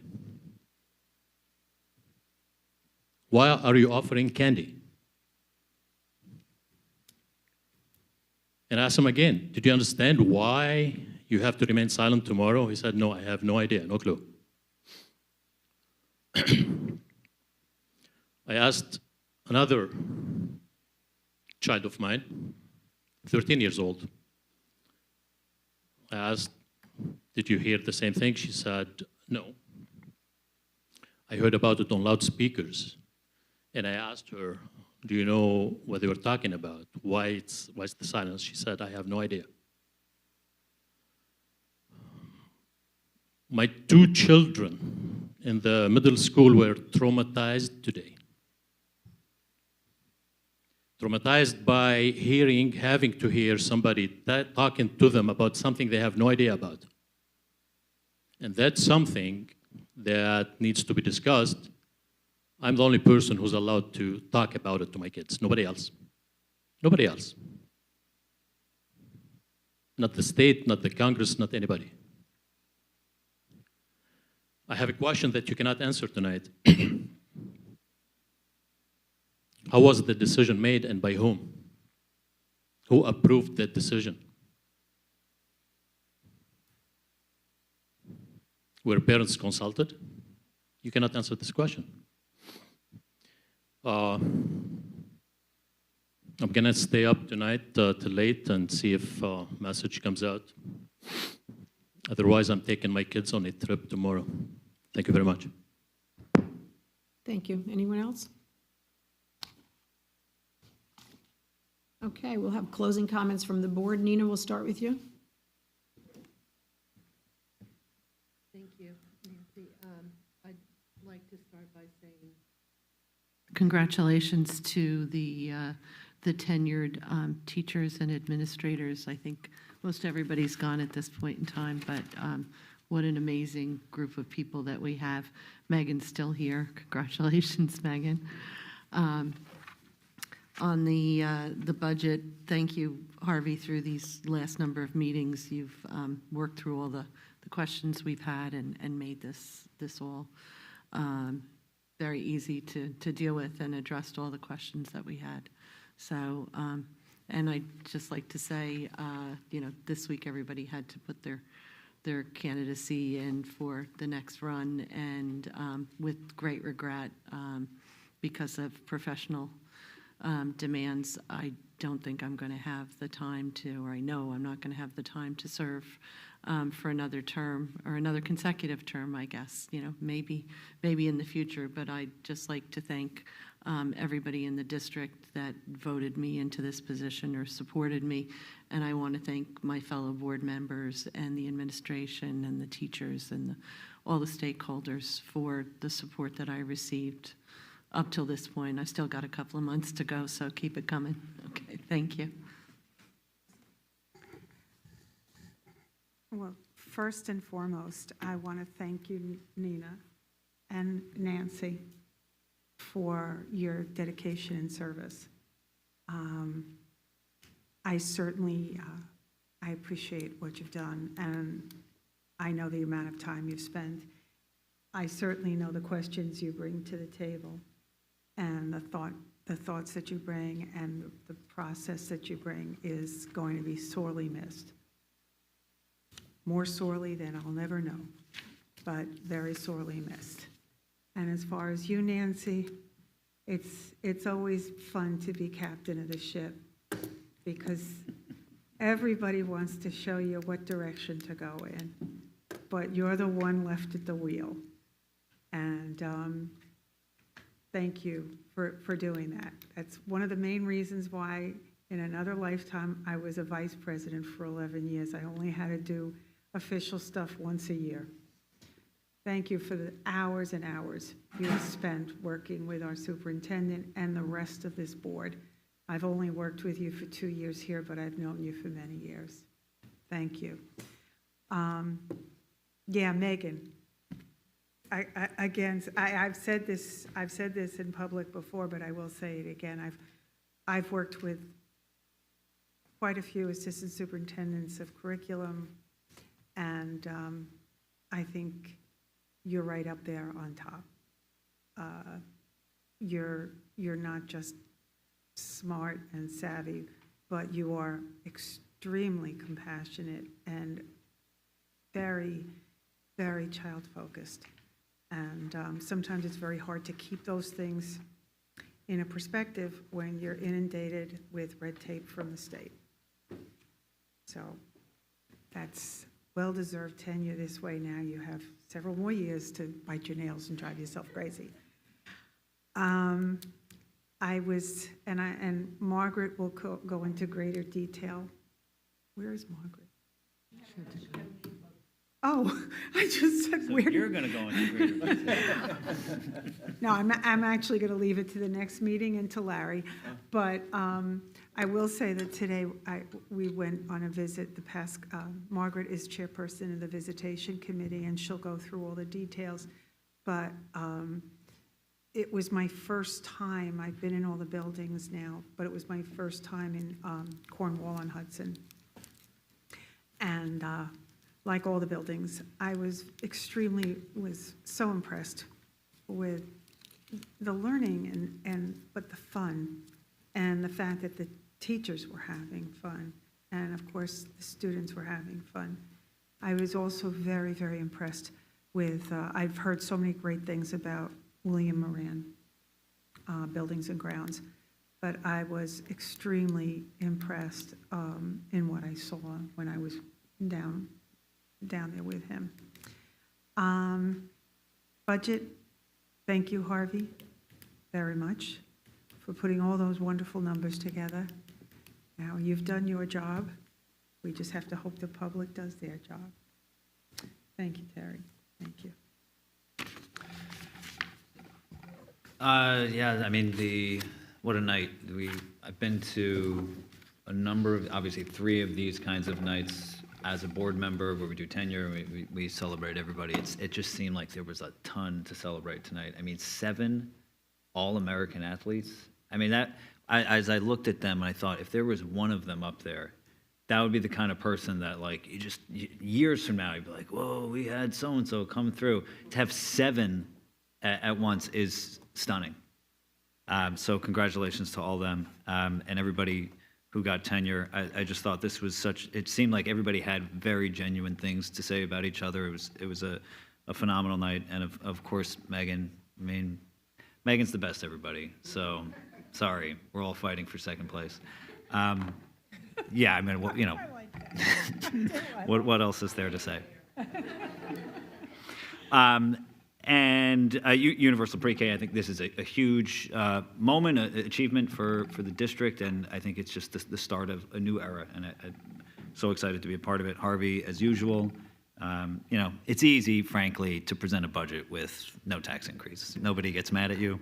No, but this is the result of a lot of years, I think, of just getting our ducks in a row, so to speak. So it feels good for once to have this opportunity.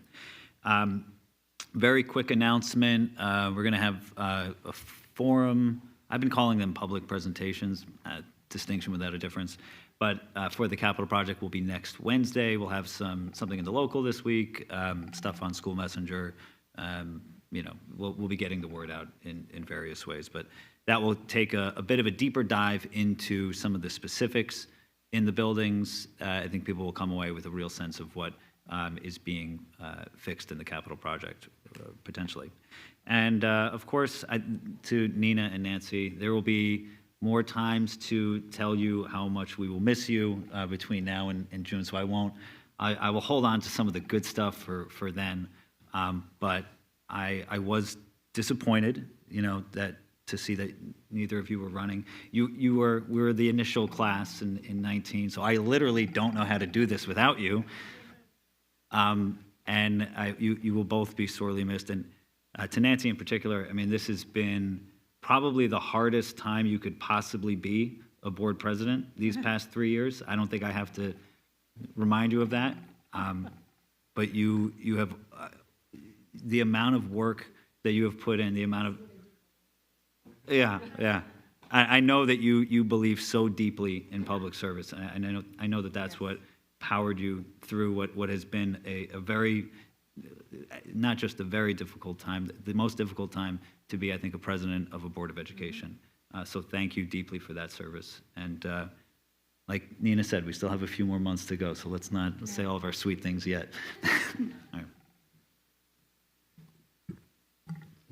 So tonight we heard, wow, just how great our district is in so many ways. We finally have athletic All-Americans. I'll remind everybody that earlier in the year, we announced academic All-Americans. We had an All-American musician that we honored, I think, a couple months ago, and now we're honoring our athletes. That's a trifecta, and I think that speaks, one, to the quality of the community, but also the quality of the education and the commitment of the people around this table and in those classrooms every day. And on that point, I just want to say how great it is that we get to celebrate the teachers tonight too, right? Because really, it's in the classroom that I've heard Terry say the magic happens. And it really is magical having these teachers. And I'm so glad that we were able to recognize them tonight as tenure recipients. And I'm extraordinarily ecstatic that we're able to get Megan tenure as a recipient as well. God knows she deserves it, and we are blessed to have her in our midst. So congratulations on that. Harvey, thanks for the budget. I think we're in a good place. It's nice to be financially stable, and now the trick for us, once we get through closing this year, is to maintain that with all the things that we need to get done. But I thank you for your tutelage, as well as you running the numbers and explaining it all for us, and as well as the community, because it's only with community support that this is all going to happen. So thank you. Terry, great job tonight with the tenure. That was the best ceremony I've been to. Probably 4 of these now, I think. Louis, is this our 4th, I think? By far, the best yet. Thank you. Very important. Volunteer service. It is the week or the month. Nina, Nancy, I'll say more because we have lots of work to do before your terms are up. But yeah, it's been a pleasure. And I'm honored to serve alongside of you. So thank you for what you've done and what we'll do between now and the end of June, I guess, is when everything officially ends. But and to Brendan, thank you for stepping up into the breach yet again. I guess you have enough time on your hands that you were needing additional work, so that's good. The devil's workshop, they say. So hopefully the devil's not entering into your space. I'd be out on the streets if I wasn't here at board meeting. I did see you walking from the streets earlier. It looked like you were making a mile trek. Yeah, probably. Yeah, earlier today. Look, I hate to end on a bad note because it's been such a great evening. But I am concerned what I heard 2 parents talk about of what's going on at the middle school. I can't separate fact from fiction on that. But if, in fact, we are using candy to coerce kids to participate in something that is beyond what I believe is their mental acuity to process this, then that's a mistake and it shouldn't be handled. I believe in toleration. I believe in respect for all people. But if we are in a learning environment encouraging people not to participate in learning by not talking, I think we're making a big mistake. And so if what I heard tonight is not right, then let me just say that I apologize for this. But if it is right, then I think we need to look at that very closely, because I don't think it's aligned with the values, the vision, and the mission of this district. Thank you.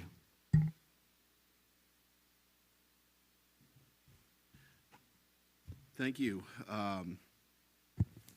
So I'll do the opposite order of you, John.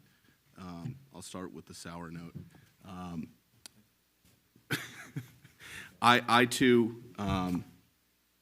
Mr. Galliano talked about his phone, receiving a lot of phone calls and messages today about this issue on the Day of Silence, and I too received many phone calls and text messages from concerned citizens of our community today about that. I got a screenshot that is what Mr. Galliano read. I don't have students in the middle school, so I can't confirm the authenticity of that, but if he and I both saw the same message, I'd say that's probably accurate. I see 2 issues with this.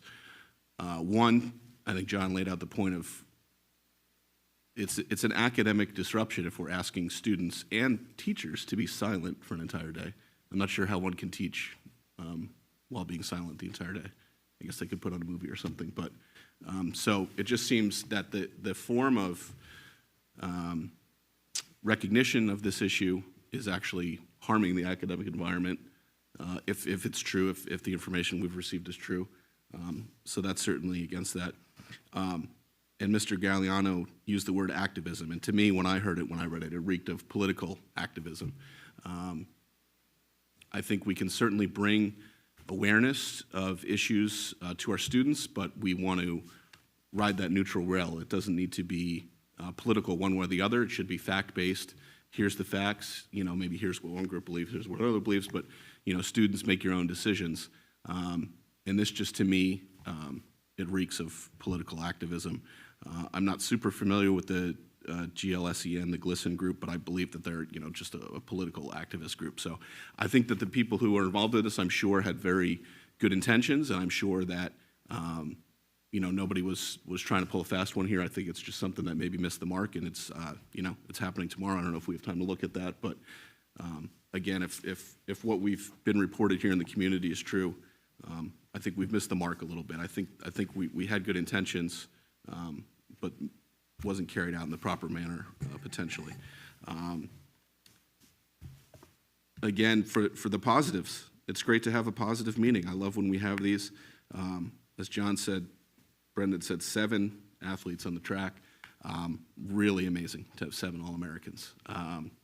Personally, when I go to Sportsplex, I carefully select which treadmill I'm on so I'm not embarrassed by other people running next to me. So to have All-Americans just blows my mind. The tenured faculty, congratulations to Megan because she's still here. Congratulations to everybody else who has left us. It's always great to have that presentation and hear the people that are in the building talk about them, hear their principals and assistant principals give the glowing recommendations. So it really speaks a lot about our district, the quality of the faculty we have here.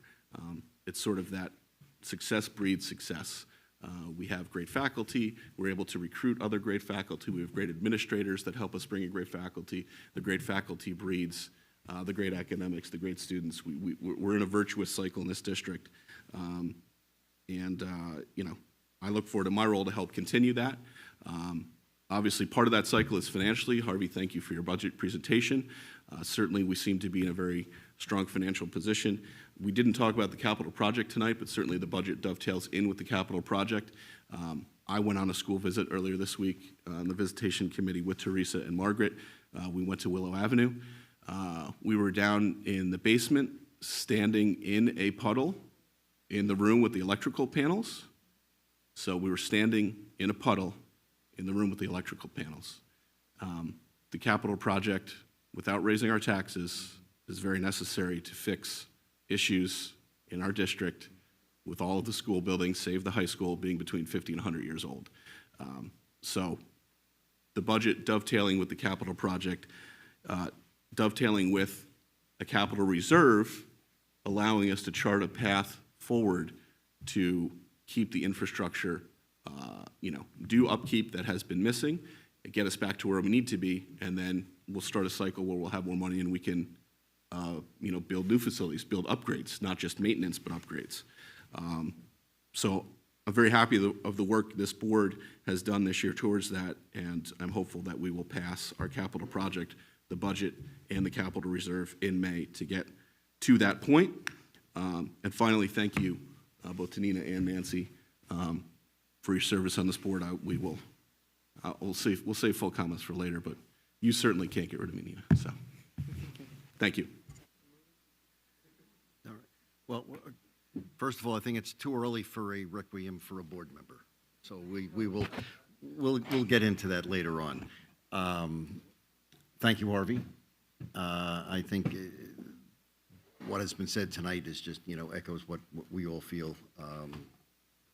Great budget, great direction that the district is going in. Congratulations to all the tenured and our athletes. I haven't had a chance since Mamma Mia was on to mention the play. Fantastic. It was absolutely amazing. The choreography was, I mean, I couldn't believe it. I mean, they were all spot on. It took me about a week to stop humming the songs. It was a dynamite show. Yeah. Yeah. All right, I was on the visit down at COH today, and a couple of we'll let Margaret get into it further when she does her report, but there are a couple of highlights. We went down to Mr. DeLuca's gym, in his gym class, and they were doing the Macarena, and we had Teresa and Margaret were doing that on the floor with doing Macarena, and it was fun. We just all had a good time. We also went into some classrooms where we were working with the kids doing math problems and so on. The energy and the excitement in that building is just phenomenal. It really is. Buildings and grounds, we had great conversations with Walter's crew. Got a lot of insight. So I want to thank them. So but that's it. Thank you. Thank you. All right. So I'll open with, just so you guys know, it's not over yet. There's more to come. So we'll look forward to seeing you the next couple of weeks as well. Thank you. Sorry to see you go. I always liked hearing your perspective. It was always very honest when it had to be honest. It was, careful when it was need to be careful, and you were very poignant. So I appreciate everything you've said over the last 3 years. More to come. Nancy, thank you as well. I've been by your side while you were president. I'm happy to be here. But yeah, I guess like Larry said, more to come. I too saw Mamma Mia as well, Larry, and like you say, I promptly went home, and that weekend we watched Mamma Mia 2, and you hum the ABBA songs for 3 to 4 days. So it was great. And like you said, everybody, ditto to everybody here. The track stars that we have are fantastic. All Americans. We've seen Kerry Belogo all in the news. I've had the opportunity specifically to see Mark Shawn. He was younger, played soccer, and whenever there was a breakaway going to goal, Mark Shawn was the guy that came out of nowhere and broke the play up. He's an amazing runner. Congratulations, obviously, to all the tenure candidates, recipients. I know I appreciate, and I'm sure everybody here does, all their hard work and dedication. And I think, John, you said it. That's where it happens. That's where the rubber meets the road, is the teachers in the classroom for the kids. It's, if you can relate this all back to kids, you're doing your job as a board member. Harvey as well, thank you very much. And I know, as a resident, thank you for the 0% increase. That's fantastic. I'll take it. So again, thank you for the walk that you give us every year. And I don't want to belabor the point that Jim and John made, but I do think if there's something to be looked into there, one way or another, I think it warrants, kicking the tires here. What's going on? There's something, and I think it warrants some checking into. If, like Jim said, if it's too late for tomorrow, we need to make sure we're attentive of what's occurring. So maybe to get in front of it the next time. Thank you. Thank you all. Congratulations to everyone who received tenure tonight. Everyone who was recognized. Our track team, that truly was amazing. And to listen to all the input from the principals, the administrators, on the people receiving tenure. It's also from our most fragile children to our highest achievers. There's so much that goes into this district that's just amazing, and it definitely has so much to do with what goes on in the classroom. So thank you to everyone for all their efforts. I've spoken to a couple of people. My decision to not run this year was based on just some increasing family responsibilities that I believe is going to be taking place in the next couple of years. So, or probably this year. And that was a decision that wasn't made lightly either, because it truly has been a pleasure working with everyone. I also want to point out that there is so much information out there. The community forum is next week. You could always, just as an example for myself, I was at the last community forum, but I had another commitment, and I only was able to stay for the first 50 minutes or so. I went to my other meeting, and then the next day, I watched the rest of the community forum. And it's wonderful. Everything, except for our last board meeting, which was just a mistake, but everything is on video that you could watch. And so if you can't attend the meetings, anyone can certainly go and watch. And Brendan has certainly entertained tremendous number of emails, and there's so much information out there, and it's very disturbing to hear people say that there's no information, and why didn't we hear this, and why didn't we hear that? It is out there, but you have to be willing to click and on a video if you want to, or come and listen to what we're actually saying. So with that, I thank everybody for their, yes.